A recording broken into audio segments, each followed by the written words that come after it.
Thank you, Shamindra and Kanu, for this very interesting presentation. I guess it was not easy to manipulate all this data. I think you have more than 6 lakh units, isn't it, to deal with? So that's a huge amount of work. It seems, I mean, everyone can see the amount of work which is behind, but I guess it's even more difficult than what I can perceive right now. So do we have a question regarding this presentation? I guess, yes, please. Thanks so much for the presentation. I just have a quick question about sort of this relationship between census towns and migration. So going way back to the beginning of your presentation where you're making a distinction between the contribution of rural to urban migration, the contribution of rural to urban migration and the contribution of reclassification to urban growth. Of course, a census town can also, or a place can also be reclassified as a result of in-migration, right? You can have all three of those criteria can be, increased or shaped by the amount of in-migration. So I'm just curious, in terms of your methodology, how you actually disentangle these two things and how you sort of negate the possibility that census towns, places are actually being reclassified because of in-migration. Okay, so the link between census town and migration is a bit difficult to check because we don't have settlement level migration data. I don't know whether indirect estimates is possible because you have, so the first of all these things is that migration is a very neglected thing when census is concerned. It's 2018, we are going to open a next census in the next year. We don't have migration data for 2011, but 2001 migration data set have class 1 statutory towns numbers. So you have a district migration rate and you have a cities, class 1 towns within a city's migration rate. So not necessarily census towns because they don't consider all STs, but smaller towns estimate can be done as a residual of that at district level. But more than that, it's not possible. At a theoretical level, obviously there are, and as we can see, cities are more commuter-based. This whole proximate city business, it's near the larger towns, is based on commuter-based pattern of growth. So migration definitely carries some weight when we talk about cities, but numerical estimates are not that viable to do. I was just curious because, I mean, in one of your later slides, you were talking about the economic drivers of census town growth, and because so many of them are these large-scale industrial or other kinds of large agricultural investments, it's not difficult to imagine that people from nearby places are moving into these census towns, and that might actually be, especially given that we know that rural-to-rural migration forms the bulk of migration in the country. So it will be difficult to generalize for all census towns, but at least the map we so this map, so I am familiar with this region.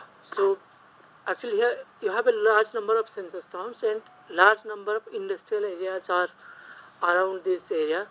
So migration is very prominent for these villages census town, but as Samindra told, that census towns are not similar, they are like very different. So it will be very difficult to generalize for all unless we have data at settlement village level.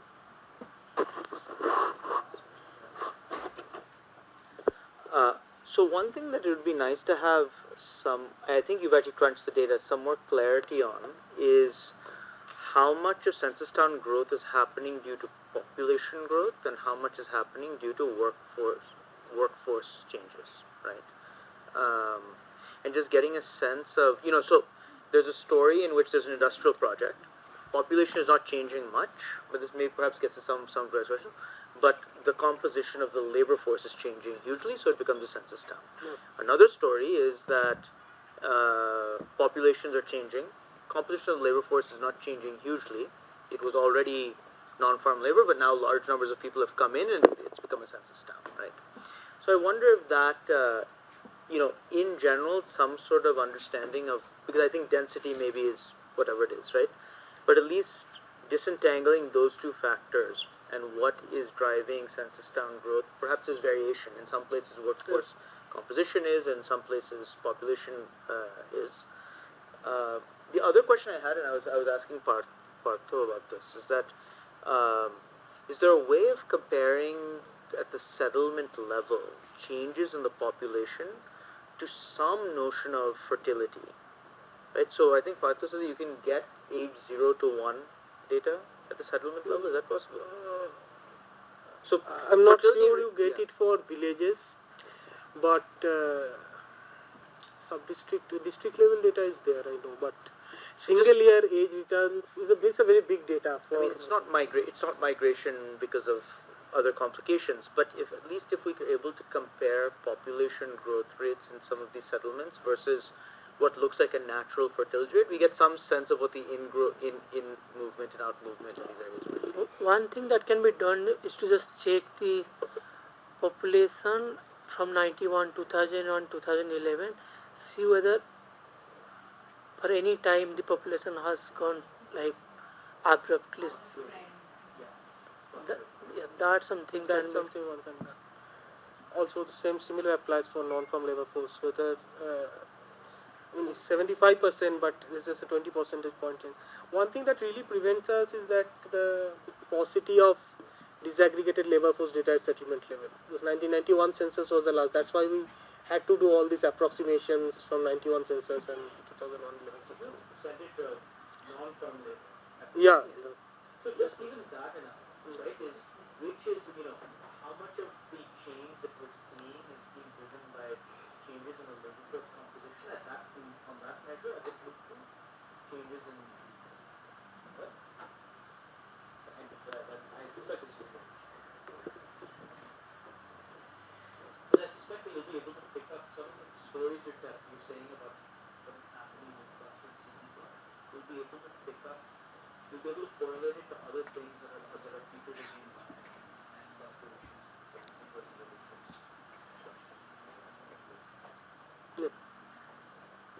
Yes, please. Can you talk in the mic, please? I'm just curious about the regional trends that you elaborated. Yeah. Can you explain a little bit more why West Bengal got the maximum census towns and then followed by Tamil Nadu and UP? What's like peculiar about these states?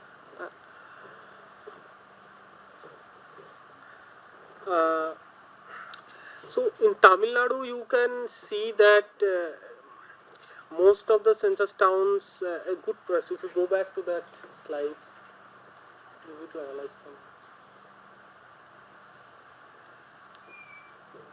During the last census, nearly 80% of them came not from the last census. This upcoming census will come from the lag behind or the ignored cities of 2011. So a part of this large chunk of Tamil Nadu was due to census error or whatever, the underestimation. But so when you actually discuss the story behind emergence of census town, it's very state specific or very region specific story. So one places you can get some big project going up, or it's a pilgrimage center, things can grow. Bengal in that sense have, if you see the clusters, it's one around Kolkata cluster, which is most of a proximate city story, grows around the economic footprint of the large cities. It's not only Kolkata, but there are also a bunch of other million plus towns. And North Bengal tea garden clusters, we got a bunch of cluster cities there. And there are a bunch of clusters that around English Bazaar, Malda, that whole region. Might be, we don't know, I mean, that's an interesting sort of region that falls in the trunk road of National Highway 34 that joins North and South Bengal. It also talks about migration and stuff because it forms in Bihar and Bangladesh, so so deciphering that thing needs more research in that sense. Kanu, want to add anything? One question and you are. Actually, now that the map is up, do you have any thoughts about that area in eastern UP and Bihar? Like the Rajasthan part you said is explained by the DMIC. But the new area... Eastern UP and Bihar, have you seen that they easily satisfy the population and density criteria? Right, it's already very dense and most of the large villages also there. the only reason that were preventing themselves during the last two census, this 75% labor. So the workforce is changing basically. Basically, if you just see, we need this actually good question. We can do a state-wise analysis of what sort of this level. So this 75 to 80%, or before census 74%. So what is the proportion of cities in those two, UP and Bihar, where they are in that mobile category in 2001? But I suppose they just qualified this criteria. Okay. Yeah, and the main question was on your point about the stringency of the criteria. Do you know how long these criteria have been around? How they were formulated? Have they been revised? No, they're not revised. They're still there from 1961 census. And they've remained constant since then. Constant since 61 census. And any idea what was the basis for deriving these particular limits or numbers when they were derived? As in, why 5,000, why not 2,000, 10,000? It actually goes back to the 1881 census. The 400 per square kilometer is actually 1,000 per square mile. Yes. It goes back to those British standards, and 1,000 is a nice round number with which you can play with. So that's where the number comes from. As far as the density number is concerned, the 5,000 number has actually been there also historically. So in some sense, this is part of this is colonial inheritance. The 75% is the one which is, I think, the critical criteria which has been inserted specifically in 61. But the other two are sort of a lot of the entire analysis. You can see is a lot of hangover of the past. So yeah. Urban in India. Also, your question regarding West Bengal is very interesting in that sense because this whole mobility thing we're talking about, dynamic. So West Bengal is one state where you can get most of the included cities, misclassified cities, most of the ignored cities, as well as most of the upcoming cities. So there is a lot of this going back and forth story is going on in Bengal. The kind of work that has been come through so far talks, it's partly a region of agricultural distress. Bengal has a big, more than 90% marginal landholdings, small farmers. Return from agriculture is not well. It's a very dense state in that sense. So agrarian distress is partly pushing that. Also going out of the rural non-farm activities like transport and all these places, these e-rickshaws and stuff that goes around smaller towns, and they are also facilitating good alternatives out of agriculture. So, but at the same time, it's not stable because the kind of job it's created is not regular wage in that sense. It's just self-employment. Self-employment is actually good if you see across the whole rural-urban gradation, but the actual thing that gives some stability to this stratum is the sufficiency of wage employment. That's not been generated that much. That's why you can see all the people go to job, leaves it, and come back to farms. Yes. No. Wait. What question you just asked? How have you used the nightlight intensity? Which criteria did you use to classify the satellite images? And is it that STs are performing better than cities in terms of nightlight intensity? So nightlight intensity, they have been given as digital number values. We have taken the digital number values per square kilometer of area. So intensity of night lights per square kilometer area was our indicator. And as you can go back to that slide, this is the night light listing. Smaller STs less than 1 lakh, they are doing comparatively low than both existing and upcoming cities, where larger STs, class 1 STs, doing substantially better. But it is also as a function of the density criteria. More than 1 lakh ST is substantially dense. So the nightlight intensity is not purely from economic activity, but some from the density listing. But we don't have any good indicator at subnational and sub-state level to measure. District GDPs, we also don't get sector-wise differentiation. So we just can't comment farm, non-farm classification. Yeah. Quick question. So, like the one that obviously lends itself to misclassification is using 4,000 from the previous census. So I'm wondering, are you seeing, because of lower fertility rates, let's say in Kerala, West Bengal, these kinds of places, are you seeing systematic misclassification simply because they're not reaching 5,000 despite, right? So I mean, they start with 4,000. There are not that many new people coming into these villages or being born, and so therefore you're just not reaching the 5,000 number. Kanu, want to take this? Tell me if I'm right. So whenever they calculate that census town, they always take 4,000. Unless there is absolute decrease in population, so a village has 4,000, now it becomes 900, it won't become a village. It will remain as a census town. If there is absolute decrease in population, then that... But it will be misclassified in your 2011 value if it doesn't reach 5,000, right? Yes. So my question is, are you seeing systematic misclassification in places with low fertility rate, right? Because of that, right? Yeah. So again, I don't know whether there are reliable fertility measures at settlement level. The current fertility measures are only district level at max from NFHS 4, and older ones, SRS based measures are at state level only. So you can use the state figure and apply them to the census and can check that. But I don't think fertility is the only one reason, because Kerala has also huge out-migration issues. So the mobility of population has something to do there, as Greg has been asked. So it's not only a fertility issue, but one can obviously check. Thank you for a comprehensive presentation.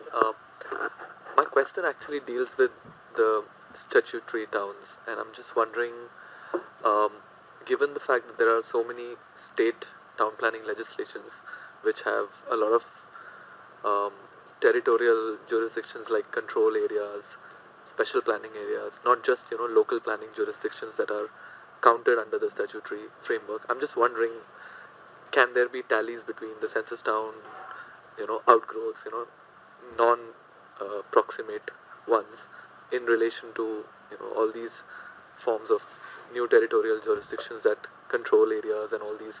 I mean, basically what I mean is these interim declarations which don't really make it to the statutory, the notified kind of a planning jurisdiction. That's really a good question, because the controlled areas takes care of the economic footprint and economic growth of a particular place mostly as a main determining factor. Not that much of the service differentiation, service classification. So in that sense, all these controlled areas of Haryana, as you can see, it has effect. I mean, Bawal, Hodal, all this. Hodal is a town now, but yes, but census towns in these places have experienced growth under these things. But again, it's a policy question. How do you frame that? I mean, if you just saw that slide of ours which shows across the 100 into 100 kilometer boxes, there are big core periphery differentials, and within periphery differentials there are these things. So whether you allocate planning at a more ubiquitous level is a question. And currently we don't get any of these things. I'd like to make a comment on that. Sure.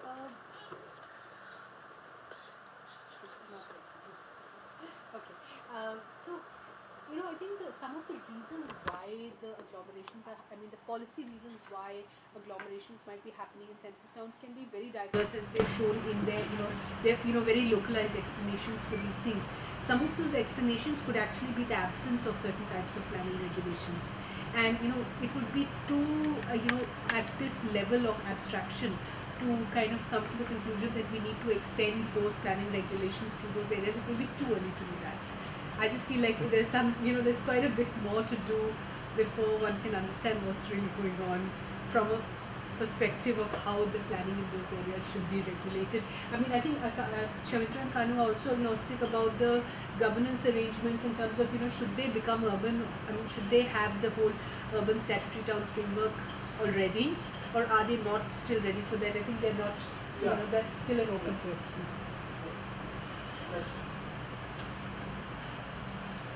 Do we have more questions? No?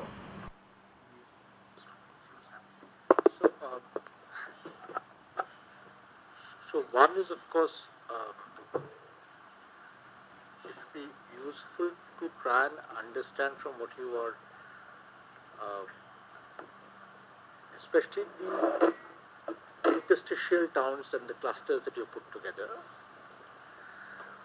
whether that is leading to a growth of new census towns between two cities, because you have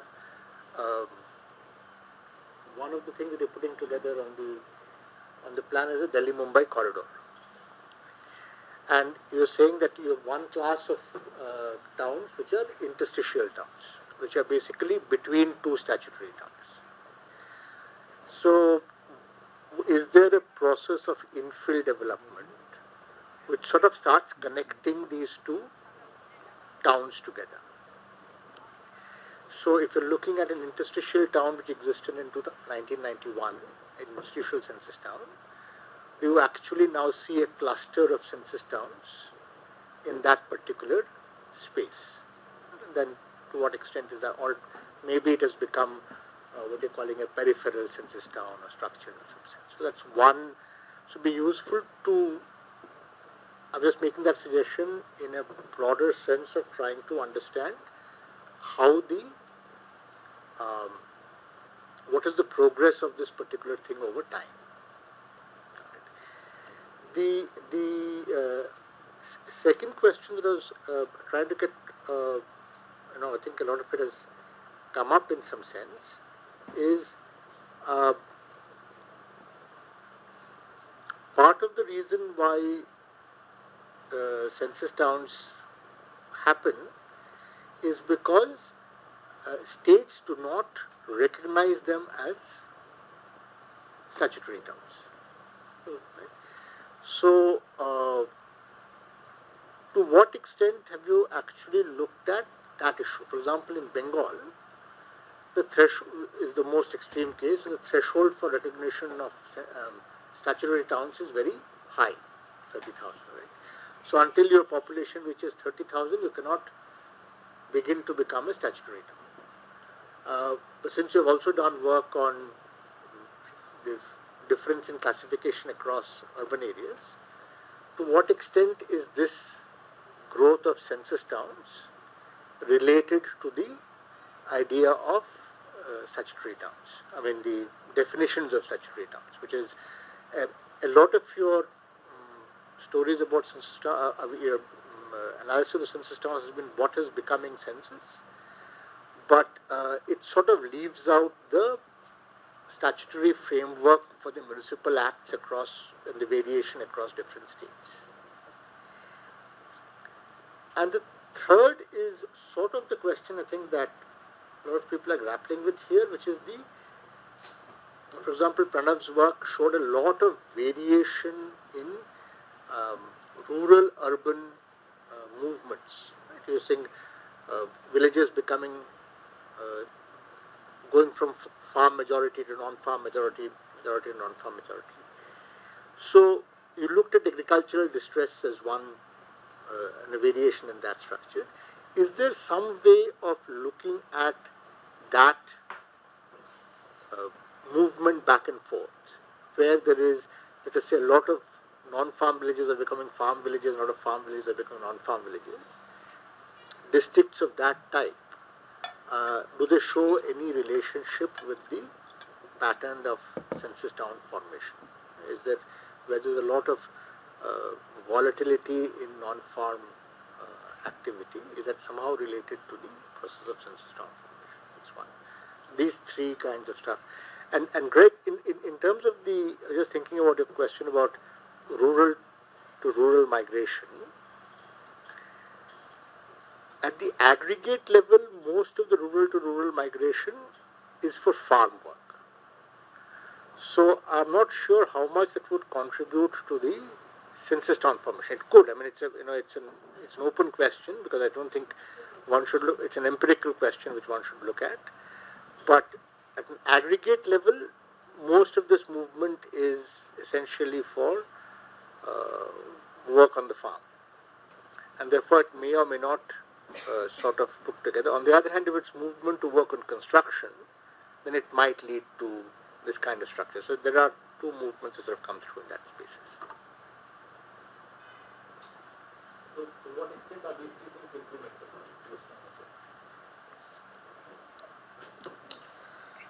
Okay, sir.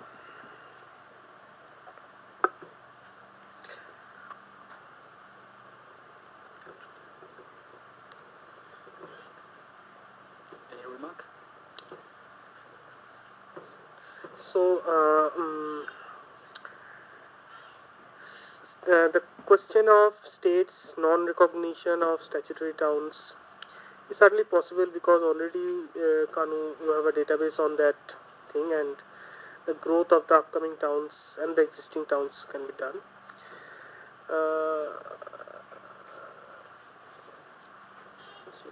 Rural-urban movements is also some sort of stuff we can do. But what is you want to? So regarding this statutory town definition, so between 2001 and 11, actually a few new towns came. So a large number of new census towns between 1 and 11 must be due to, partly at least due to the states. They are not making new statutory towns, but we'll have to, because it is difficult to get those data. Also, making statutory town not necessarily imply that you'll have to make one village into one statutory town. So in West Bengal, suppose you have 3 villages, 3 census town or villages, the state government can combine these to make them into 30,000 if and then declare them as a statutory town. So it is slightly complicated to track those things.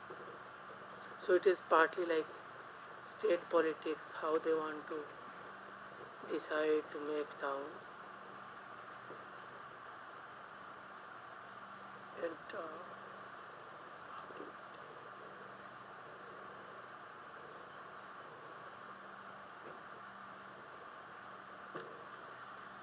the volatility of rural non-farm and our this thing is one thing could be done. I mean, how many farm, because based upon Pranav's work, because I remember his work also shows village size-wise distribution. Large scale, large villages have showing more this thing, and movement within agriculture as well. But one can actually check that dynamics. But it's more important would be to check if something we can do about the nature of work. I can't possibly recall if anything could be done, because industry level data is not there. We actually tried to check it. We used the 1991 census data of the cities we could locate in 1991 now, and at the village and the town listings, and wanted to check what sort of detailed workforce classification this place, even if non-farm, what sort of non-farm. But they really showed mixed results. We didn't get anything fine to actually say this particular pattern of towns are growing and so forth. But obviously we'll check that. We'll go through these things. So. Finally, so you're predicting 2019. How difficult would it be to predict 2029?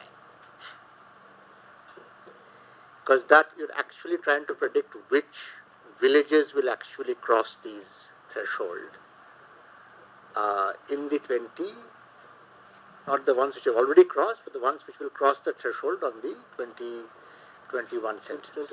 So is it possible for you, based on what you have done so far, to have a prediction model which tells you which...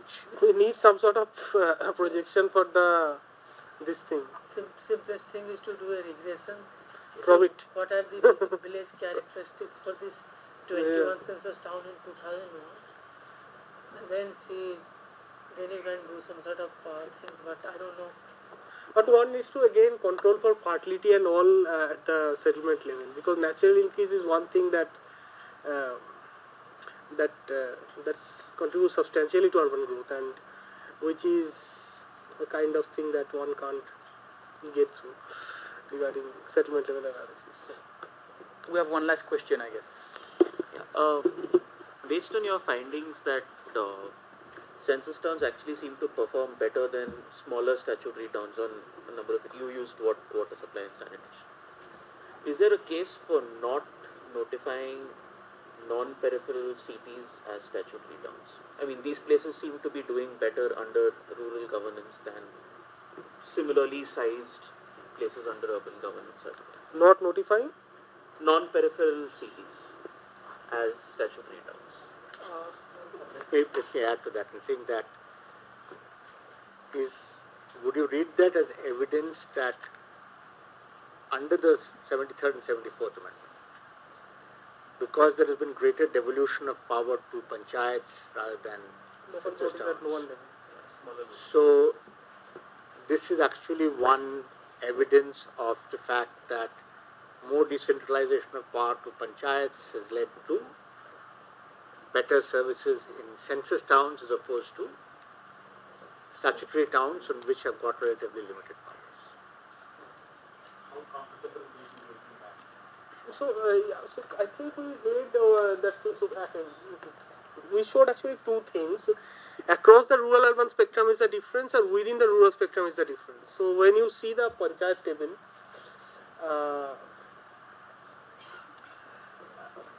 so within the rural governance framework itself, there are considerable variations. So you have the rural versus urban decentralization story, and within rural decentralization, there are variations. But coming back to Manish's question, the non-notified, non-peripheral cities, you can take, so these are not actually tagged as peripheral cities as in our classification, but lot of these things are peripheral cities because they form in this 10,000 square kilometer boundary across. You can actually see the differences. In Delhi there's not much, but Bangalore, Kolkata especially, and Bombay shows quite a bit of differences across within the urban peripheries. And as I told, if you take Pune for example, which is a core city surrounded by big rural peripheries, the differentiation is, so the size of the core city district and the composition of the core city district also create some sort of variation in that sense. But this will only work for peripheral cities, right? For non-peripheral cities, you may not. So peripheral cities which just shares a boundary with the town. Okay, so this doesn't only share the boundary of the town; they forms in neighborhood of the 1,000 kilometers neighborhood of the town. I think Mani's question, I think two things is important. If you are making them statutory towns, actually you are giving them less money than before. So we don't know how it would affect those towns. Also, second, if a development in a census town is because of some unrestricted development, there is no rule, whatever, and you are putting census town, there is all bylaws. So it is important. So it is also interesting to know how that will affect. I don't think you have answer to that, but these are like important aspects. So those things can affect badly on the group, but the intention might be good, but it may not result in the outcome. Okay, thank you everyone. I think we can close your presentation. Thanks once again for this very interesting work you did. I think you could underline structural factors for a country which represents 20%, almost 20% of the world population. Is quite impressive, I have to say. Okay, thank you. Bye.